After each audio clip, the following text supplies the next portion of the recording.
né? Agora sim, a gente vai conseguir... vocês podem colocar chamada. Vamos lá aproveitar, né? Aí depois a gente continua com a correção no chat.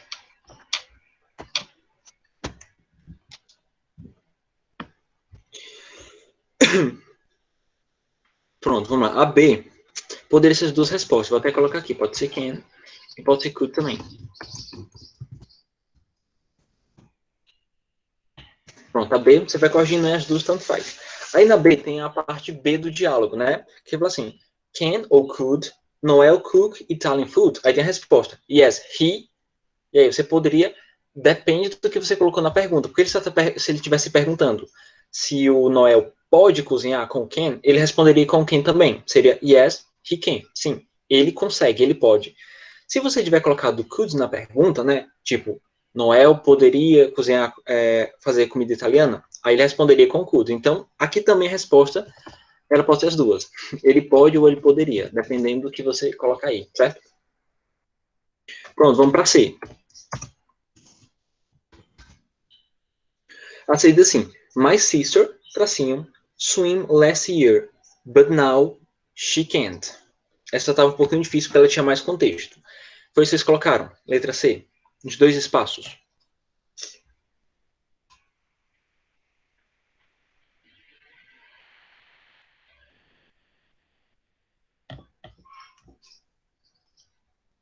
Aqui não podia ter duas respostas, só podia ser uma só. No caso é o seguinte, porque ela está falando, na frase tem um detalhe muito importante, que esse last year, que quer dizer ano passado. Então já está dando uma ideia do segundo espaço.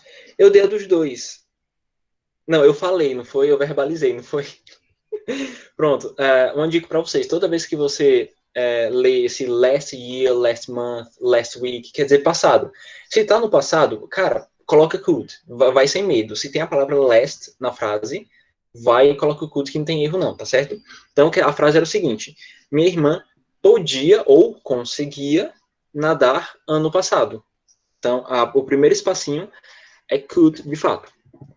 Aí o segundo aí diz assim, mas é but, que a gente aprendeu lá no capítulo 3, eu acho que but quer dizer mas agora, ou seja, hoje, ela não consegue. Provavelmente porque é uma contradição. Se ela podia ano passado, então é porque agora ela não consegue. Então a gente colocaria o can't. Tudo bem, Raíssa? Uma frase inteira traduziria e ficaria assim. Minha irmã conseguia nadar ano passado, mas agora ela não consegue. É isso aí. Vamos para D.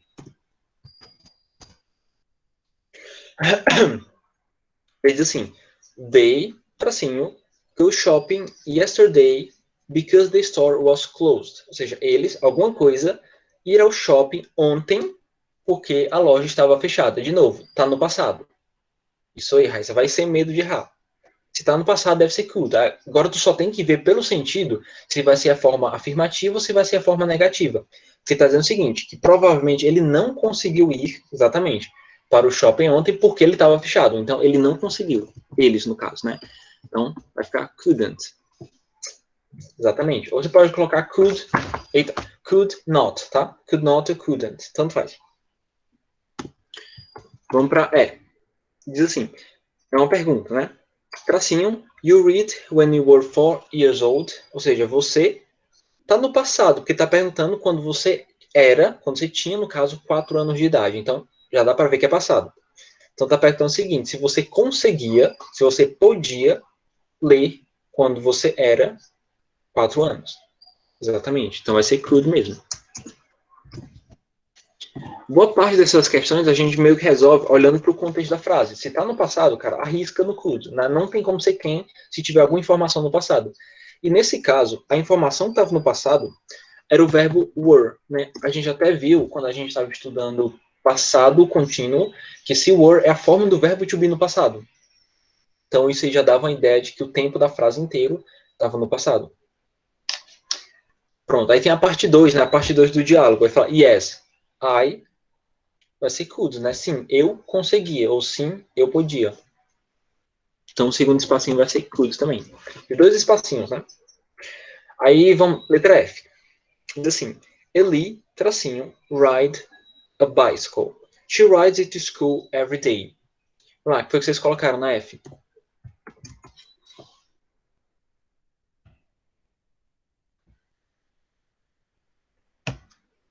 Isso aí.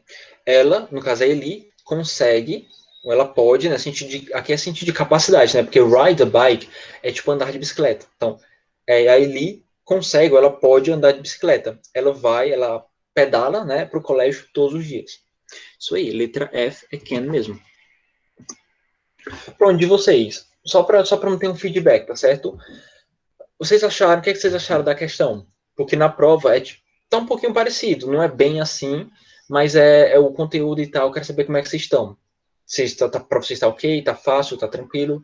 Vocês sentiram alguma dificuldade para responder? Como é que tá para vocês?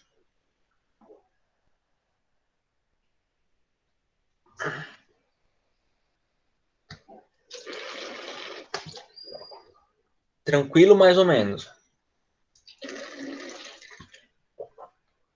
O que seria tranquilo, mais ou menos? Mas, enfim, a dica que eu dou para vocês, a mais importante, tá? É você aprender definitivamente as traduções. Eu acho que você aprendendo as traduções, o resto é basicamente interpretação. É você saber quando é que ele está sendo usado para falar de possibilidade, quando é que ele está sendo usado para falar de capacidade, tá? Contexto é que ele vai dizer, tá? Só é tranquilo como esquilo. Tá certo, Diego. Então, tudo bem. Qualquer dúvida, se vocês tiverem alguma dúvida sobre o assunto, vocês vão perguntando, tá? A gente está na última aula. Não, penúltima, desculpa. Qualquer coisa, vocês vão guardando as dúvidas de vocês. Tem todo o tempo do mundo para perguntar antes da prova, tá certo? Então, vamos lá. Vamos para a página 59. A gente está basicamente encerrando, né, o assunto gramatical. A gente vai para os aspectos culturais só para a gente meio que fechar, né, o assunto. Pronto, diz assim, food idioms, né, e o que é que isso quer dizer? Quer dizer expressões com comida. Tá com sono, Igor? Pois desperte aí, cara. E aqui, no caso, essa tabela vai ser na mesma pegada que a do capítulo passado. Que o capítulo passado foram, tipo, expressões com nomes de animais, né? Tipo aquela da cegonha, The Birds and the Bees, umas coisas assim meio estranhas. Essa aqui é a mesma pegada, tá? São expressões, só que agora são expressões com comida, certo? Vamos lá. Vocês lembram, né, do The Birds and the Bees? Vamos lá. Logo de cara, já tem uma expressão, tá? Abaixo de food, idioms, isso, muito estranho. Existe uma expressão que eu acho ela super chique, tá certo? Eu acho ela muito chique. Que é essa daí. It's not my cup of tea. It's not my cup of tea. Isso é coisa de britânico, mas ela soa legal. A tradução dela é o seguinte. Isso não é minha xícara de chá. E quando é que a gente usa essa expressão? Tipo assim, tudo que tu não gostar, você pode dizer que aquilo não é a sua xícara de chá. Por exemplo, eu não gosto de fulano de tal. Eu falo, ó, he is not my cup of tea. Ele não é o meu copo de chá, ou a minha xícara de chá. É uma forma sofisticada de tu falar de uma coisa que tu não gosta. Inclusive, daria para você usar essa expressão falando de comidas. Por exemplo, vamos supor que você não gosta de chocolate. Aí você quer dizer que, bem, você não tá muito afim de chocolate, não combina muito com você. Você poderia dizer, chocolate is not my cup of tea. Chocolate não é muito bem a minha xícara de chá. Tá, é estranho. É um pouco estranho, mas funciona bem. E é bem sofisticado, tá certo? Pronto, Rogério, esse é o problema. Se tu não gostar de chá, ferrou. Mas existe uma explicação, tá certo? É uma explicação cultural.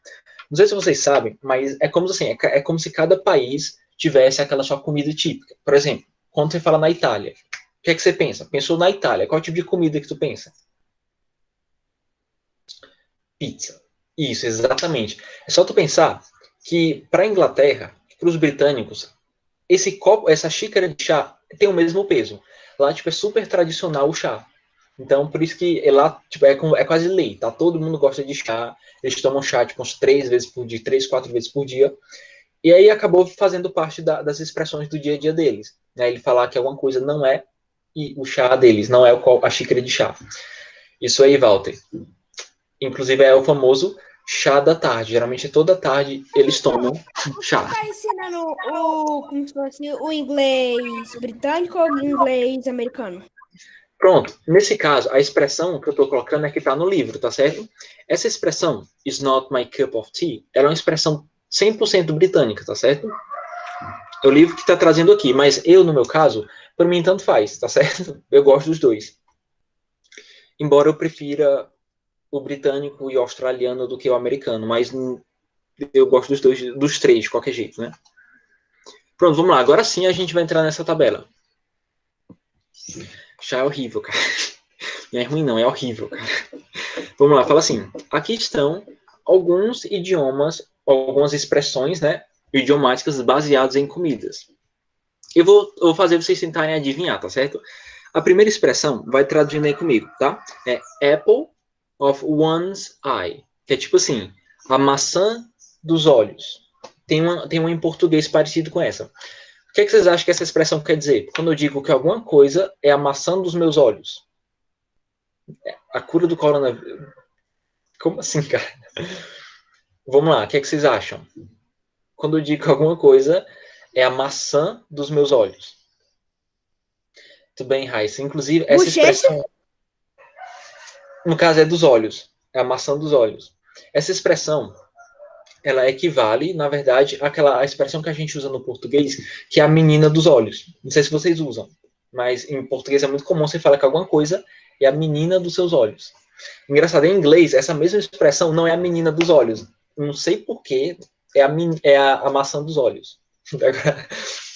Por que, que é a maçã dos olhos e onde é que tem uma maçã no olho? Sei não, cara. Mas diz assim, tá? O significado. A person that's adored by someone. Ou seja, uma pessoa que é adorada por outra. Aí aqui ele até coloca um exemplo, né? Baby Jessica is the apple of her father's eye. Em português, né?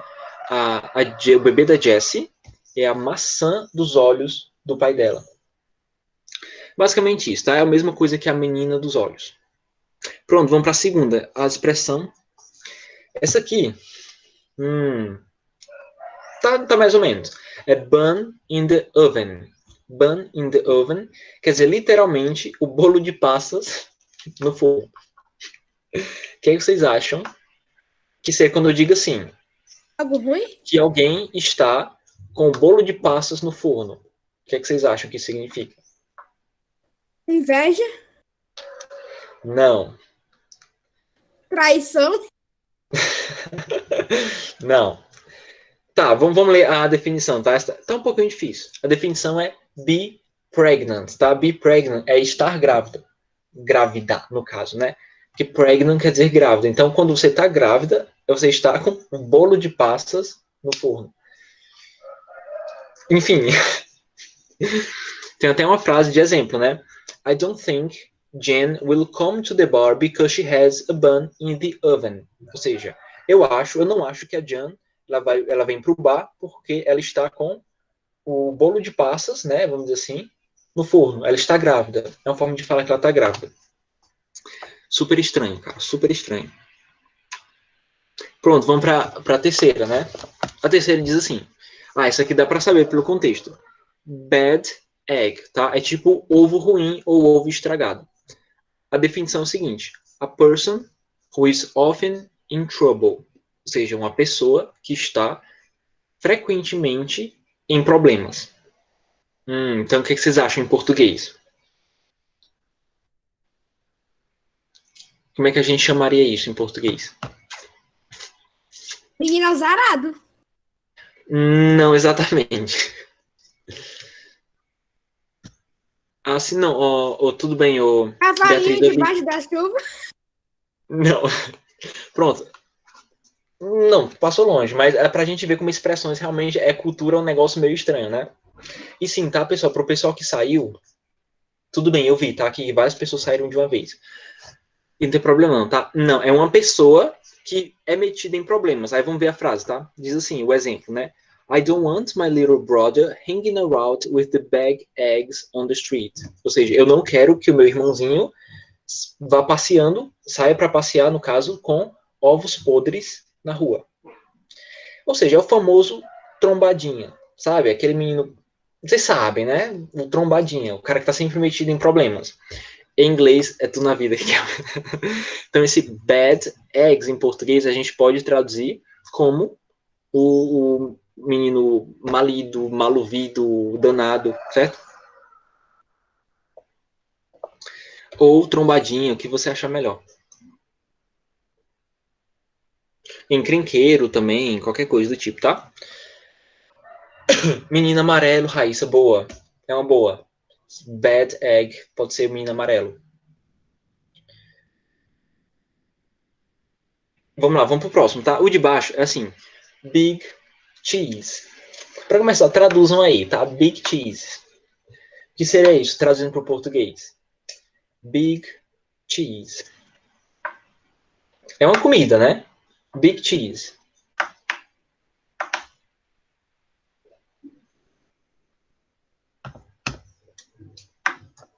Vocês lembram? Cheese é queijo, tá? Então a próxima expressão é o big queijo. É o queijo grande, é o queijão, tá? Vamos ver o que significa isso. A definição é o seguinte: very important person. Ou seja, uma pessoa muito importante. O requeijão. Bom, o exemplo diz assim: I thought I was just going to interview the secretary, but they let me talk to the big cheese himself. Ou seja, eu achei que iria entrevistar a secretária, mas eles me deixaram falar com o chefão em pessoa. Então esse big cheese é tipo o manda-chuva, é o chefão, é a última bolacha do pacote, tá certo? A última Coca-Cola do deserto, qualquer expressão equivalente. Ele é o cara, entendeu? Então não, o Pablo, queijo fedidão, é o grande queijo, é o caba da peste, exatamente. Você pode traduzir o chefão. Pronto, Raíssa, uma boa, o tal, o chefão, certo? Pronto, aí a última expressão que a gente tem, pronto, Riquelme, é isso aí, eu só não vou ler, tá? Mas é isso aí. A última expressão é o seguinte, bread and butter, tá? Bread and butter, que literalmente é o pão e a manteiga. Adivinhem vocês, o que é que eu quero dizer com pão e a manteiga? Faca e o queijo na mão? Ó, bom chute, bom chute. Mas não é. Que ele é bom? Toque, garfo. Pronto, vou colocar num contexto. Vamos traduzir a frase, né? Just explain the bread and the butter of your report. You don't have to go into details. Literalmente, é o seguinte. Apenas explique o pão e a manteiga no seu relatório, né? Apenas explique Explicar o tudo? pão. Quase, quase. Apenas explique o pão e a manteiga no seu O relatório. Você não. necessário, o necessário. Isso, cara. Você não tem que ir para os detalhes. Então é algo necessário. Necessities or the main things. É uma coisa importante, tá? Ou seja, é como se fosse assim, olha, explique o beabá, explique só o importante. Por isso que ele aqui diz, né? Just explain the bread and the butter. Ou seja, apenas explique o pão e a manteiga. Certo? Pois esse mesmo, você pode traduzir como necessário, o beabá. Sim, Walter, boa. É o feijão e arroz. Olha, explica só o feijão com arroz, ou seja, o básico. Boa.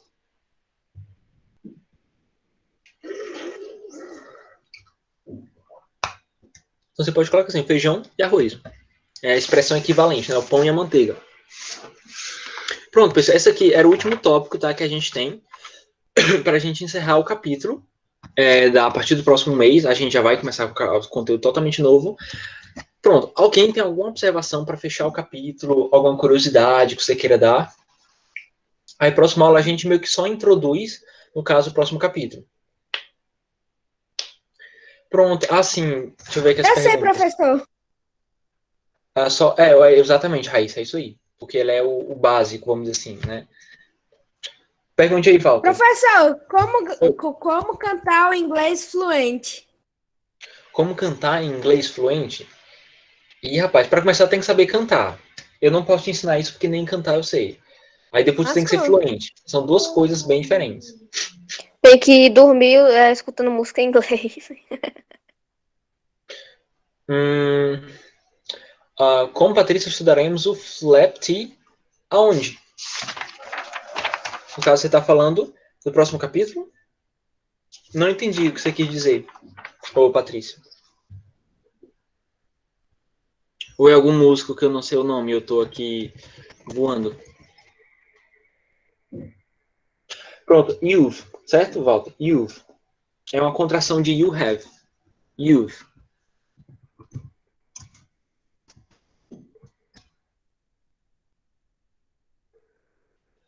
Flap, porque nada a ver. Flap, o flap T, bater T, como assim? Tô voando. Flapbird, o... Que flap é bater, como assim? Não... Tô voando, Patrícia, ainda, por favor. Ainda tô voando. Flap T, o que seria flap T? Flap é bater, tipo, bater o T... Pois não, Igor, diga lá, Igor. Bad woman, se não tiver escrito errado, porque o woman é assim. Mulheres más. Se tiver escrito, caso esteja escrito errado, mulheres más. Bad women.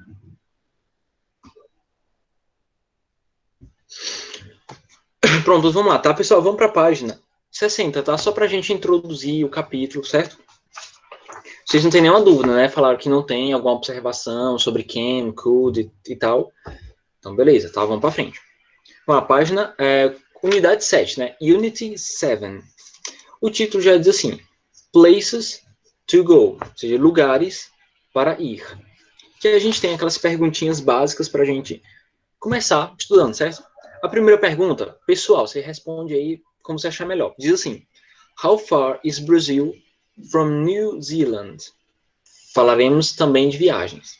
Também, viagens e lugares, tá? Ou seja, quão distante é o Brasil da Nova Zelândia? Pessoal, sem olhar para a página 61. O que é que vocês sabem sobre a Nova Zelândia? Onde é que fica? Vocês têm alguma ideia? Sei, O capítulo... eu sou muito bom em geografia. A Pois, Nova diga lá. Zelândia fica no continente oceânico. É como se fosse uma ilha que é dividida em duas partes, a principal e a outra. Nossa, cara, arrasou. Exatamente, é um país, tá? Que também é um dos países que falam inglês. Fala inglês. Exato, E porque na verdade tem mais de uma muito língua. Mas a confundido principal é com o a inglês. Austrália. É muito confundido como um território australiano. Arrasou, cara, arrasou. Esse aí tirou 10 de geografia. Ô, Patrícia, sim, agora eu entendi o que você quer dizer. No caso, o T, você tá falando do T, do som do T, literalmente. Do T, o T.